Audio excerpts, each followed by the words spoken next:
Nessa aula, continuaremos com a utilização de variáveis binárias na formulação do modelo. Vamos ver os casos de violação de proporcionalidade, mais alguns casos de utilização de implicações lógicas e restrições ativadas e desativadas. No nosso primeiro caso, é um caso de violação de proporcionalidade. Em uma corporação, ela está desenvolvendo o plano de marketing para os novos produtos do próximo período de venda, o próximo ano. E para 3 desses produtos, a empresa tomou a decisão de comprar um total de 5 espaços na televisão com alcance nacional para fazer comerciais acerca desses 3 novos produtos. E ela coloca a restrição de comprar esses 5 espaços com alocação de no máximo 3 espaços para cada produto e, eventualmente, não alocar nenhum espaço para produto também. Ou seja, eu posso alocar no máximo 3 espaços para cada produto. Tá? Nessa tabela, a gente tem uma síntese do impacto medido no lucro ou no prejuízo estimado com a alocação desses comerciais. Então, aqui, por exemplo, para os produtos 1, 2 e 3, a gente tem aqui nessa tabela, se alocarmos nenhum canal, a gente não tem nenhum impacto. Mas, por exemplo, se eu alocar um canal para o produto do tipo 1, eu teria ali um lucro de 1 unidade para o produto 1, não teria impacto nenhum na venda do produto do tipo 2, mas eu teria um prejuízo na venda do produto 3. Da mesma forma, se eu alocar 2 ou 3 espaços, eu teria, respectivamente, esses impactos aqui no número de venda. Obviamente que esse impacto aqui, ele já é medido com relação ao lucro, dado em milhões de reais, provenientes das vendas adicionais com as propagandas nesses canais de comunicação, já considerando também o custo da produção e o custo de comercial, tá bom? E a gente quer, então, maximizar o lucro total dessa empresa, determinando, então, quanto alocar de comercial para cada um desses tipos de produto. E respeitando, obviamente, a condição de, no máximo, 3 comerciais por produto. Tá? Obviamente que, como o nosso problema é um problema pequeno, são apenas 3 produtos, são poucos dados, a gente poderia, por exemplo, conseguir a solução ótima de alocar 3 espaços para o produto do tipo 3, com 4 unidades de lucro e 2 espaços para o produto do tipo 1 com 3 unidades de lucro e não alocar nada para o produto do tipo 2. Então, observe que a gente teria o total de 5 espaços alocados, 3 para o produto 3 e 2 para o produto 2, com um lucro total de 7. É possível também resolver esse problema via programação dinâmica, como a gente já aprendeu lá em Pesquisa Operacional 2, mas hoje nós vamos utilizar a formulação via a utilização de variáveis binárias, obtendo, portanto, um problema de programação inteira binária, tá bom? Então, vamos começar definindo as nossas variáveis de decisão x1, x2 e x3 como sendo os números de espaços publicitários para os produtos do tipo 1, 2 e 3. Então, a nossa variável de decisão xj tem aqui como proporção a contribuição na função objetivo as colunas dessa tabela aqui para o produto do tipo 1, 2 e 3. Mas observem que a gente tem aqui uma violação de proporcionalidade. À medida que a gente aumenta a quantidade de canais, nem sempre há um aumento na quantidade do lucro, né? A gente tem aqui um impacto, por exemplo, nulo, não tem impacto nenhum, e tem um impacto negativo. Então, essa função aqui é uma função que não é linear. Então, a gente não conseguiria escrever uma função objetivo linear em função das variáveis de decisão do nosso problema. Então, como que a gente vai contornar essa situação? Então, a gente vai utilizar variáveis binárias auxiliares y e j de tal forma que para cada valor inteiro de xi, ou seja, eu vou alocar 0, 1, 2 ou 3 canais de comunicação para fazer a propaganda para esses produtos. Então, eu vou colocar aqui que o meu xi vale j para j1, 2 e 3. E eu vou definir, então, a variável y e j, que associa o I e o J da seguinte forma. Então, o meu Y e J vale 1 se o meu Y e J, se o meu XI é igual a J, me desculpem. Então, vou repetir. A minha variável binária Y e J vale 1 se XI é igual a J. Então, se eu aloquei um horário para a propaganda do tipo 1, então o x1 vale 1. Se eu aloquei 2, o x1 vale 2. Se eu aloquei 3, o x1 vale 3 e assim por diante, tá bom?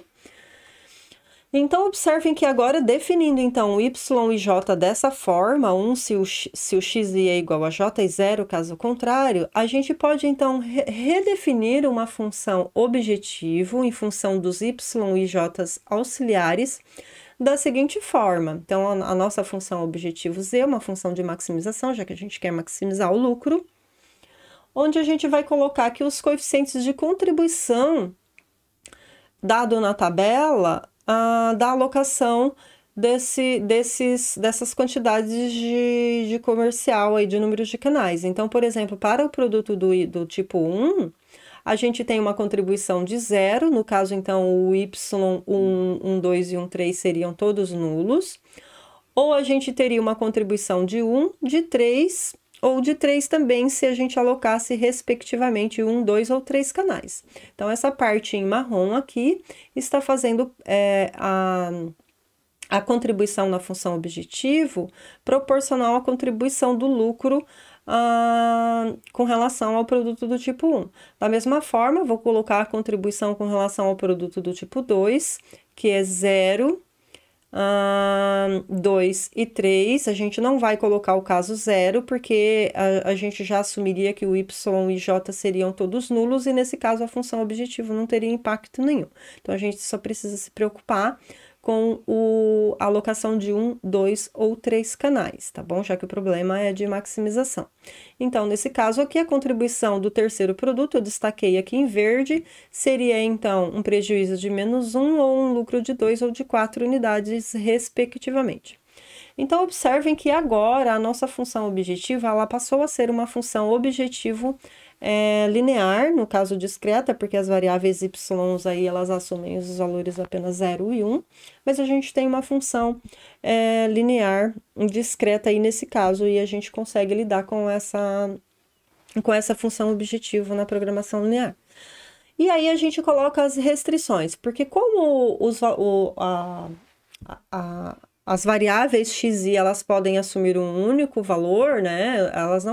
Eu não posso alocar ou 1, ou 2, ou 3 produtos canais ao mesmo tempo para os produtos do tipo 1, por exemplo. Então, para assegurar que o xi, ou seja, apenas 1, ou 2, ou 3, né? Ou seja, que o xi seja j igual a 1, ou j igual a 2, ou j igual a 3, a gente vai assumir, então, que a soma de o y, né, a gente fixa o y igual a i varia o j, e de igual a 1 até 3. Então, y1 mais y2 mais y3 deve ser menor ou igual a 1. Então, no máximo, um desses valores aqui assumirá o valor 1, ou todos serão nulos. Todos sendo nulo, então significa que também não haverá nenhuma alocação de canais para o produto do tipo 1. Da mesma forma, a gente faz análise para o produto do tipo 2, então o y21, y22 e y23 somados também não podem assumir mais que o valor 1, portanto, eu vou alocar 1, 2 ou 3 ou 0 canais para o produto do tipo 2. E da mesma forma para o produto do tipo 3, observem que a terceira restrição traz o i igual a 1, varia o j de 1 até 3, tá bom? E como a gente tem aquela restrição de que no máximo 5 canais totais, então a gente tem que assegurar que essas combinações aqui não ultrapassem a quantidade total de 5 canais, tá bom? Então, observem que dessa forma aqui, eu colocando a restrição que o somatório desses y e j aqui, já fazendo as respectivas combinações um, dois ou três canais, né? Porque eu posso colocar, já que os Ys assumem no máximo o valor 0 ou o valor 1, então para Y1 eu vou ter 1, 2 ou 3, né? Porque eu posso alocar no máximo 3 para o produto do tipo 1. Então eu vou ter Y1 mais 2Y2 mais 3Y3, a contribuição do X1, né?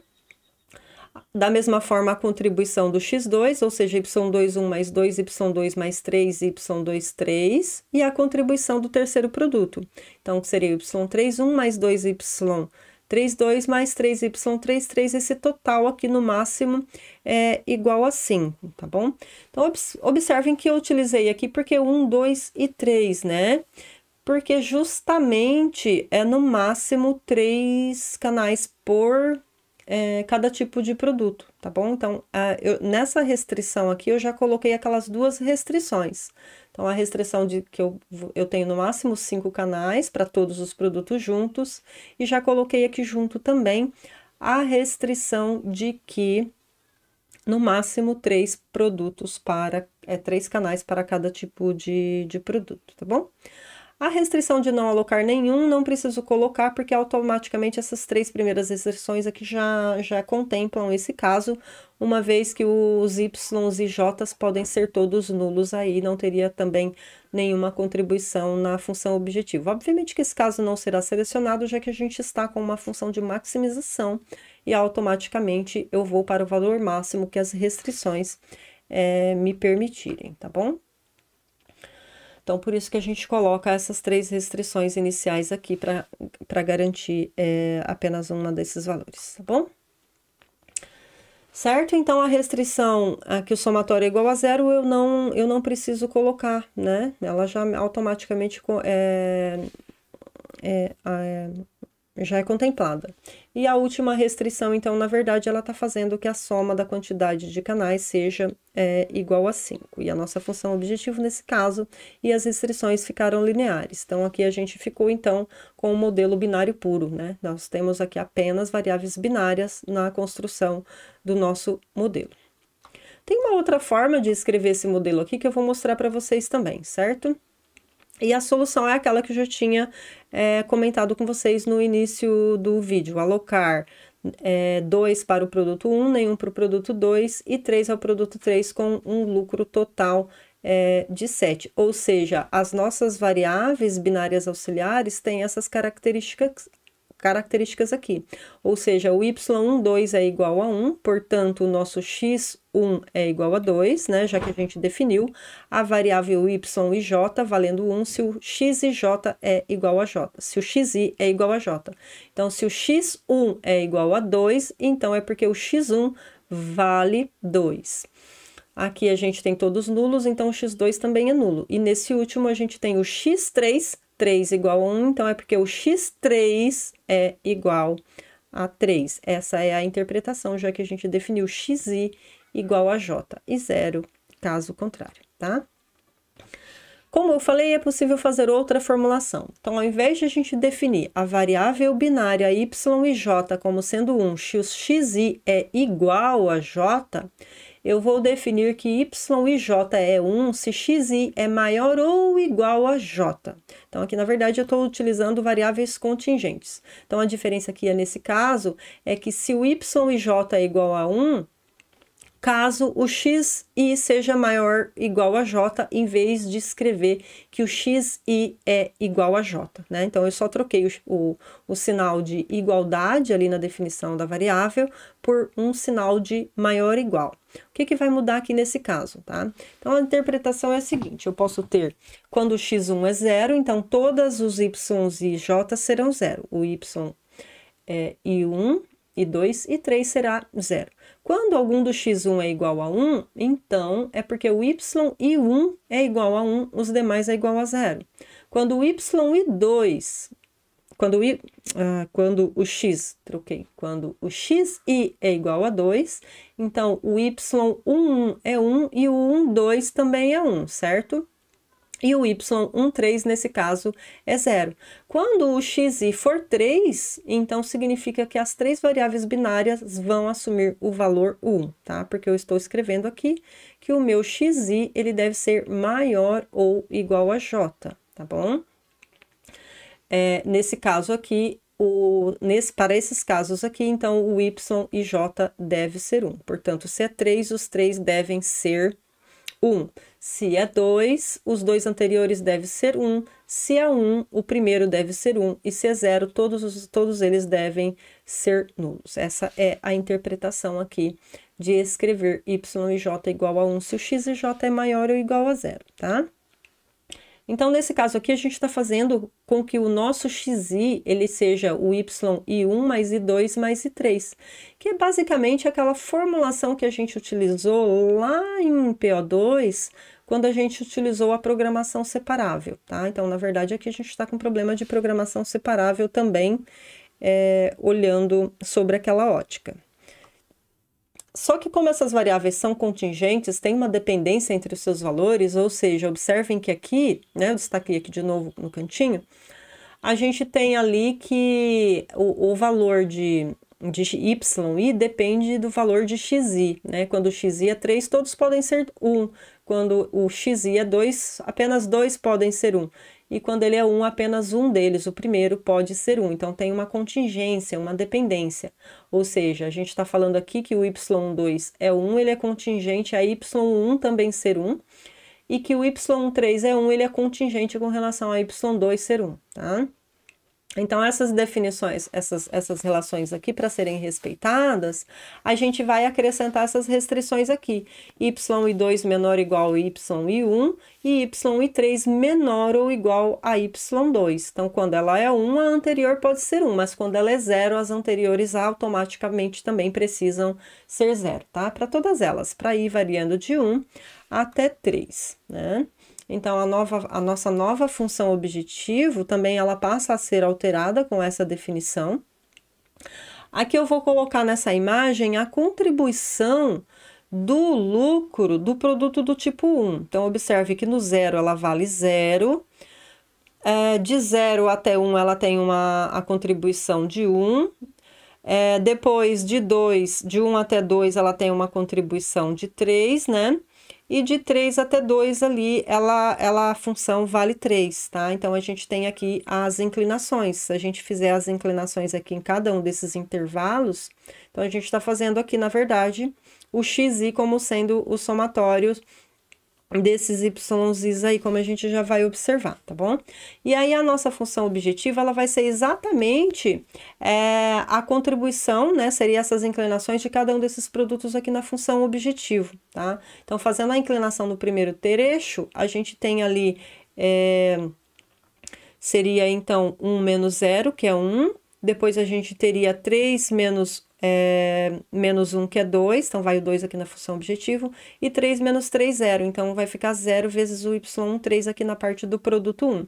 Para a contribuição do produto 2, a gente faz a mesma coisa, eu teria um gráfico equivalente aqui, eu não coloquei, mas eu utilizaria essas inclinações aqui. Então, eu teria no primeiro trecho de 0, a inclinação de 0 menos 0, que não aparece aqui o y 2, 1.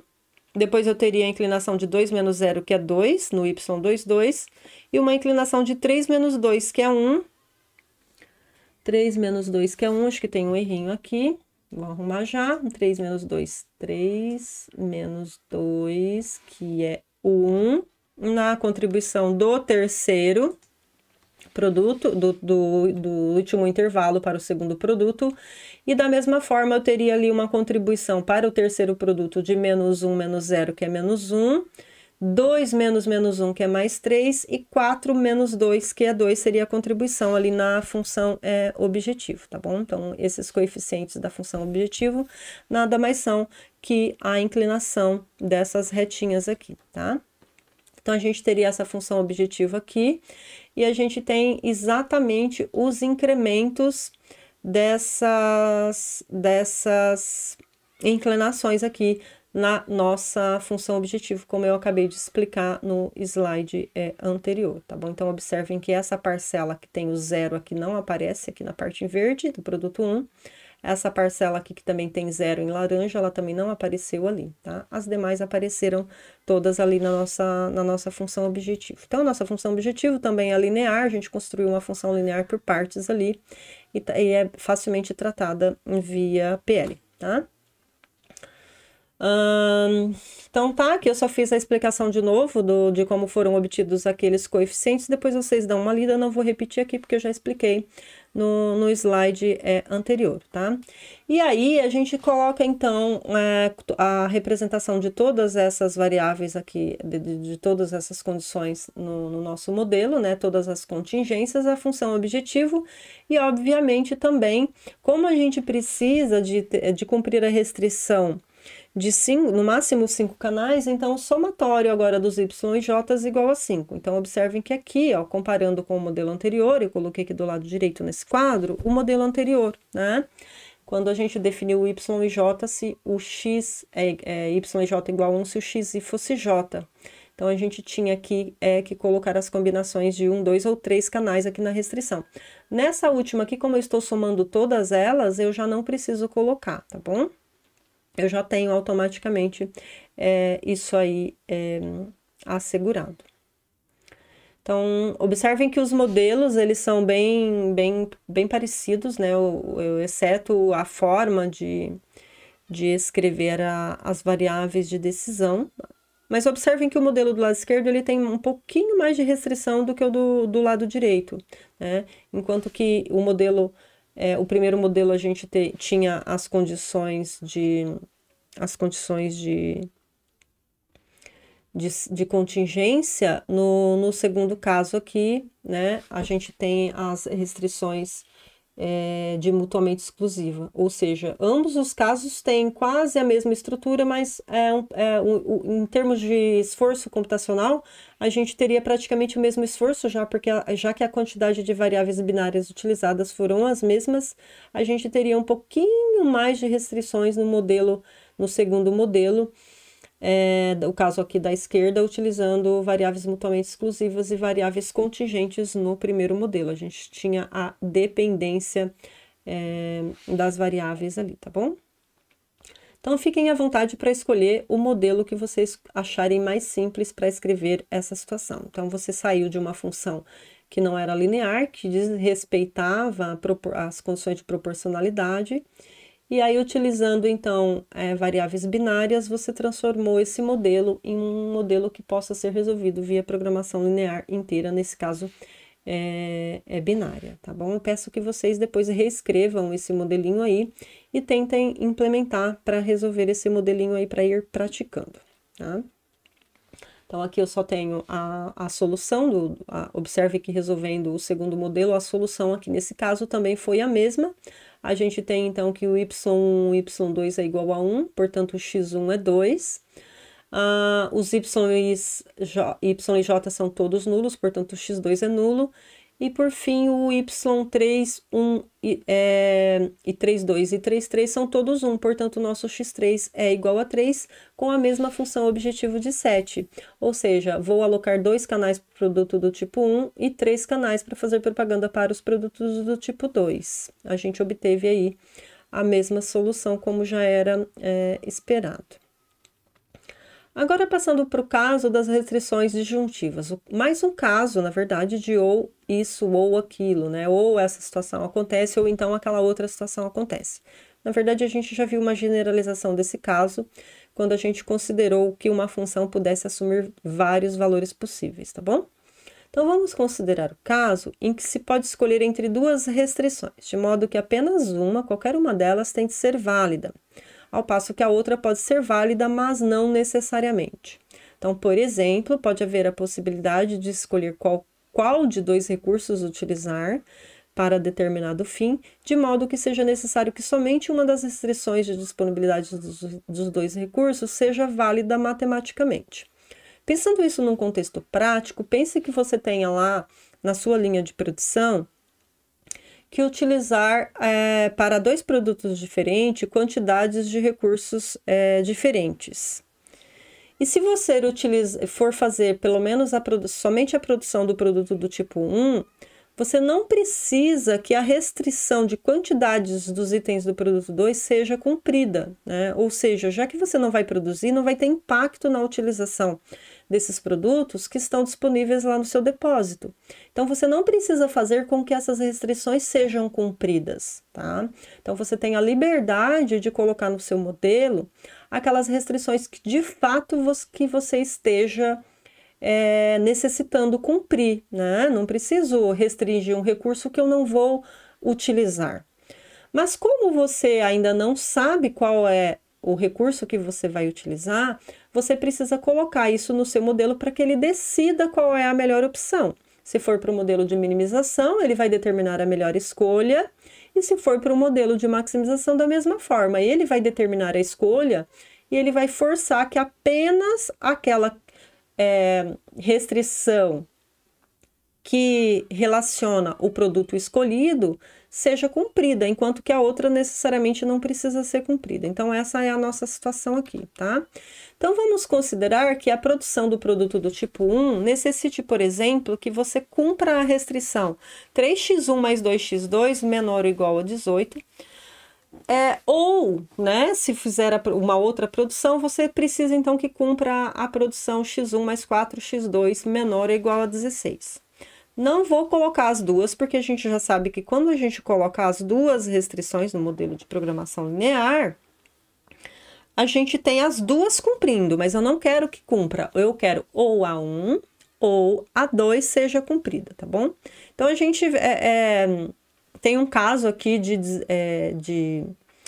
de restrições que estão ativadas ou desativadas, tá? Ou a primeira está ativada ou a segunda está ativada. É essa situação aqui, que é o que a gente chama de restrições disjuntivas.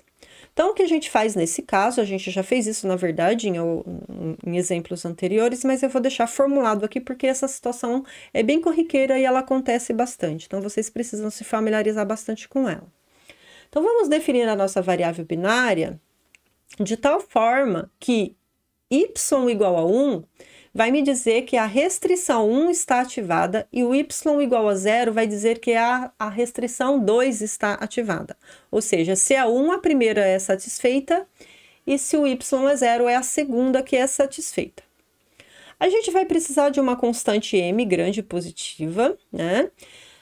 E para que a nossa variável, então, ajude ao nosso modelo a entender essa situação, essa variável y, então, ela vai valer 1, né? Se 3x mais 2x2 é menor ou igual a 18, porque é a minha restrição 1. E ela vai valer 0 quando o x1 mais 4x2, que é menor ou igual a 16, ou seja, vale 1 quando a primeira é satisfeita e vale 0 quando a segunda é satisfeita, né? Só reescrevi o que eu já tinha lido aqui no texto anteriormente. E aí, para que o meu modelo entenda isso, né, o que a gente faz é o seguinte, olha. Então, eu vou copiar a primeira restrição, que é 3x1 mais 2x2 menor ou igual a 18, e vou acrescentar mais m vezes 1 menos y, tá? Então, m1 menos y aqui está entre parênteses, vou colocar isso na primeira restrição. Vou copiar a segunda restrição, que era x1 mais 4x2 menor ou igual a 16, e vou somar mais my. Pronto. Então, a interpretação é a seguinte. Observem que o valor de y, por ele ser uma variável binária que vale 1 ou 0, então, quando o y é igual a 1, na primeira restrição, você vai ter 1 menos 1, que é 0. Então, vai dar m vezes 0, não vou estar somando nada. Então, eu simplesmente vou estar escrevendo no meu modelo que a minha restrição é 3x1 mais 2x2 menor ou igual a 18. Agora, se o y assume o valor 0, eu vou fazer m vezes 1 menos y, então vai dar 1 menos 0, que é 1. Então, vai dar m. Então, eu vou ter a primeira restrição escrita como sendo 3x1 mais 2x2 mais 18, mais um número m positivo grande. Então, esse número 18 aqui vai crescer, vai ficar um número bem grande. Então, é como se eu estivesse transladando essa equação. Já vou colocar um gráfico para a gente entender isso melhor. Deixa eu só finalizar a interpretação da segunda. Então, quando o y é igual a 0 na segunda, eu vou fazer m vezes 0. então não vou estar somando nada. Então, a segunda restrição, ela vai ser escrita x1 mais 4x2 menor ou igual a 16, enquanto que a primeira vai ser 18 mais m, onde m é um número bem grande. Então, eu estou forçando a segunda restrição ser válida quando o y é 0 e a primeira está transladada. E quando o y é 1, então eu zero o m, então eu estou forçando a primeira a ser válida, e eu estou agora somando o m na segunda, então eu estou transladando, vai ficar 18 mais um m muito grande, então isso aqui vai ficar muito grande do lado direito aqui. Então eu estou transladando essa equação, essa reta. Então, eu estou forçando que a primeira seja válida e a segunda não, tá? Então, esse é o truque que vocês vão utilizar todas as vezes que você precisar que duas restrições, uma esteja ativada e a outra esteja desativada, tá? Só para a gente entender, né? Então, a gente tem aqui um caso, novamente, de aplicação de sim ou não, tá? Então, o y, ele vale um sim ou um não ali. Sim, se a primeira é válida, e não se a primeira não é válida. Dá para ter essa interpretação, tá bom?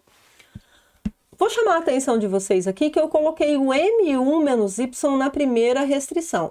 Qual seria a interpretação se eu colocasse o my na primeira e o m1 menos y na segunda restrição?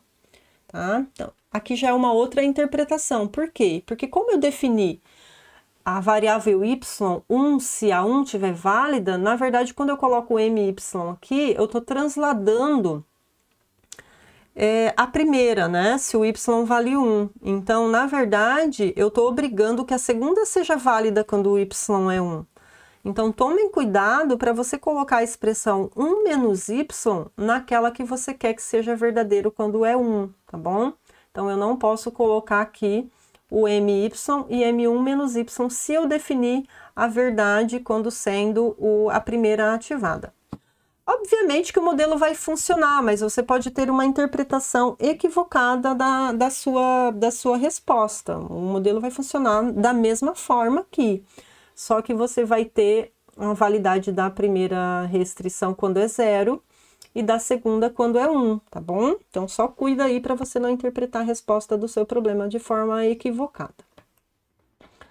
Aqui são só algumas observações dos comentários que eu coloquei. Na hora que vocês estiverem estudando pelos slides, façam a leitura, mas é basicamente tudo aquilo que eu já comentei nos slides anteriores, né? O y igual a 1 é sim para o primeiro caso, e y igual a 0 vai ser sim para o segundo caso, tá bom? Uma outra forma de escrever isso daqui, e a gente já fez isso no caso mais geral, quando a gente usa mais de uma variável. Então, observem que eu utilizei apenas a variável y e eu coloquei m1 menos y mais my.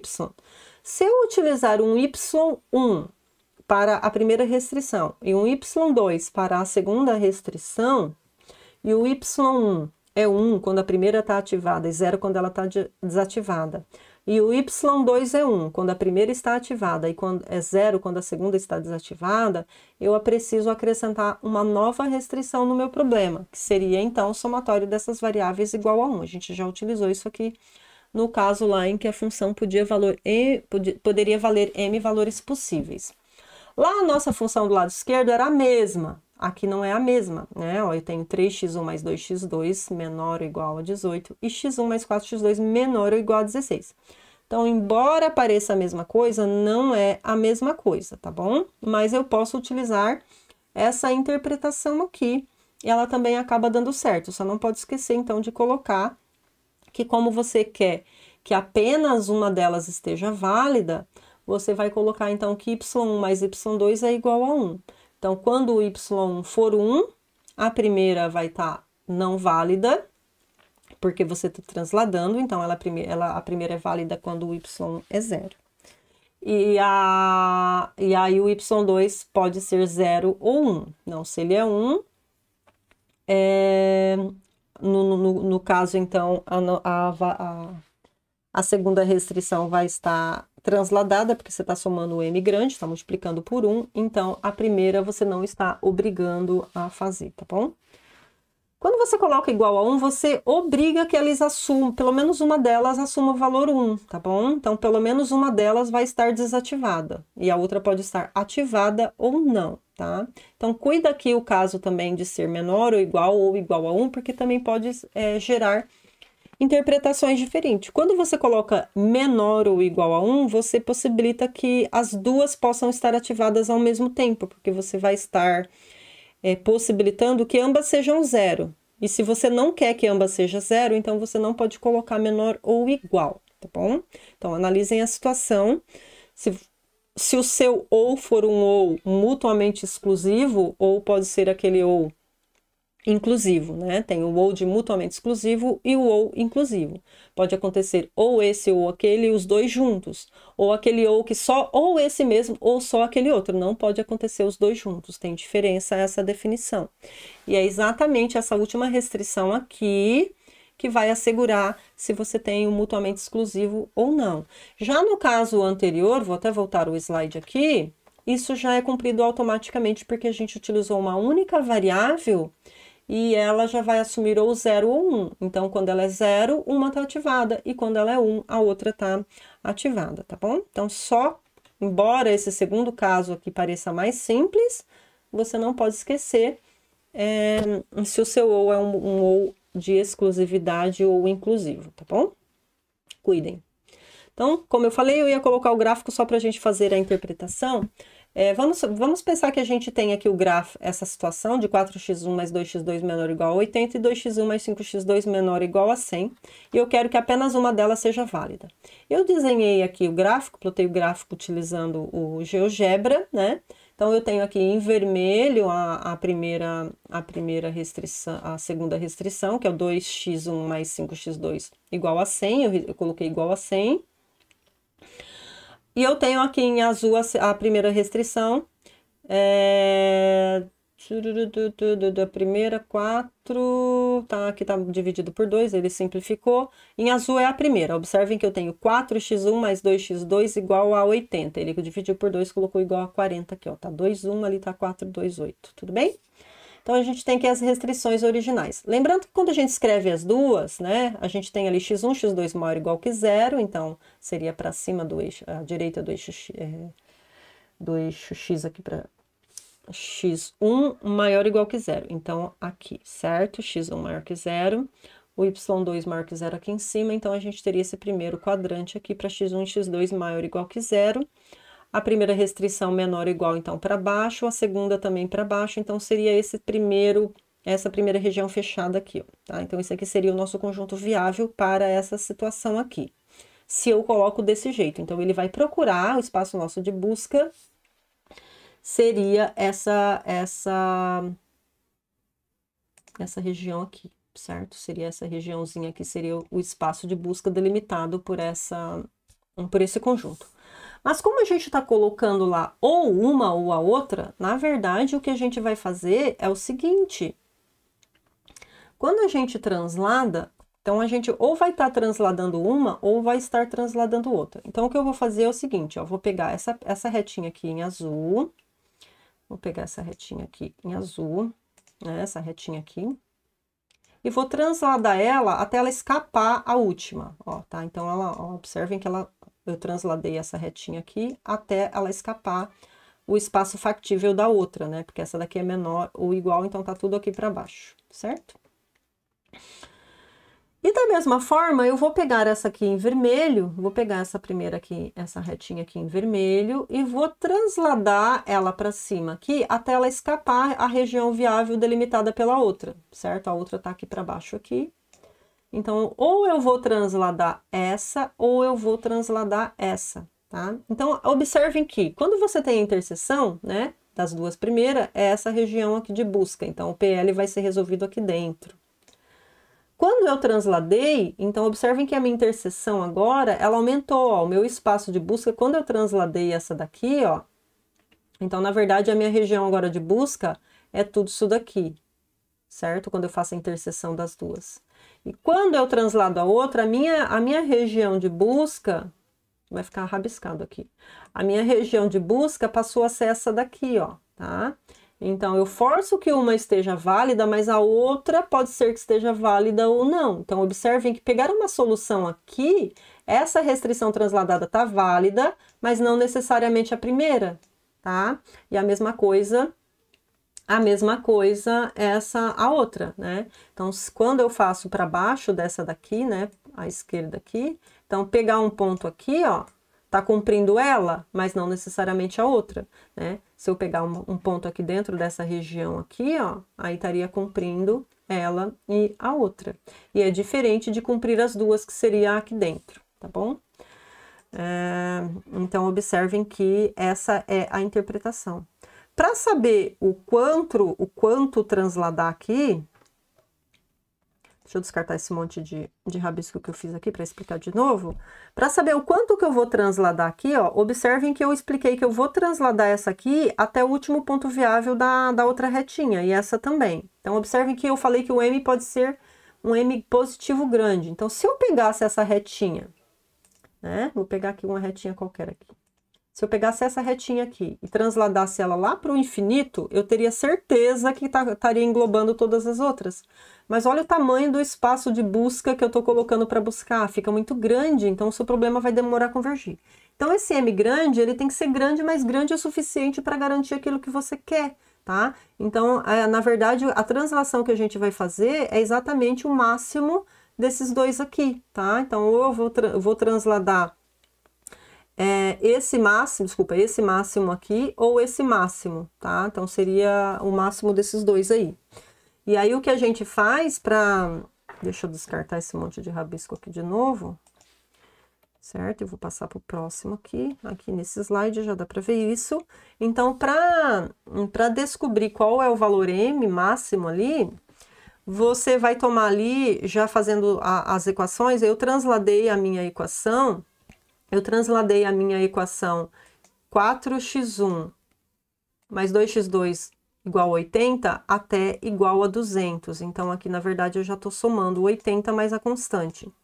E aqui na segunda também. Então, eu transladei a reta 2x mais 2x1 mais 5x2 igual a 100 até essa outra reta igual a 200. Então, eu vou fazer ali, é exatamente aquele tamanho da variação lá em y que eu coloquei e a variação em x, tá? Então, eu vou fazer o 200 menos 80 e o 200 menos 100. Então, eu vou pegar o maior valor nessa conta aqui, que é exatamente o 120, tá? Então, aqui é um jeito de encontrar esse M. Mas não se preocupem em achar esse valor de M, porque se você colocar ele como variável no seu modelo, uma variável não negativa, o seu modelo encontra esse valor, então você não precisa se preocupar. Mas eu achei interessante aqui fazer a explicação dessa interpretação, tá? E aqui o nosso M, então, ele vai estar pegando o máximo dessa diferença aqui que você transladou, tá? Então, você tem uma translação aqui e aqui você vai pegar esse valor máximo aí, que já vai satisfazer para os dois casos, mas se você declarar isso no seu modelo, esse M grande, ele é identificado no seu modelo como uma variável, tá bom? Então, observem que as linhas pontilhadas aqui tá mostrando exatamente essa translação, tá bom? Para finalizar, né, a aula, eu vou deixar aqui, então, na verdade, 4. Eu vou deixar 4 exercícios da lista 1. Então, no nosso encontro síncrono, a gente retoma, então, para finalizar os exercícios de 2 a 6 da nossa lista 1, tá bom? Então, muito obrigada por terem chegado aqui, pessoal. Tchau, tchau.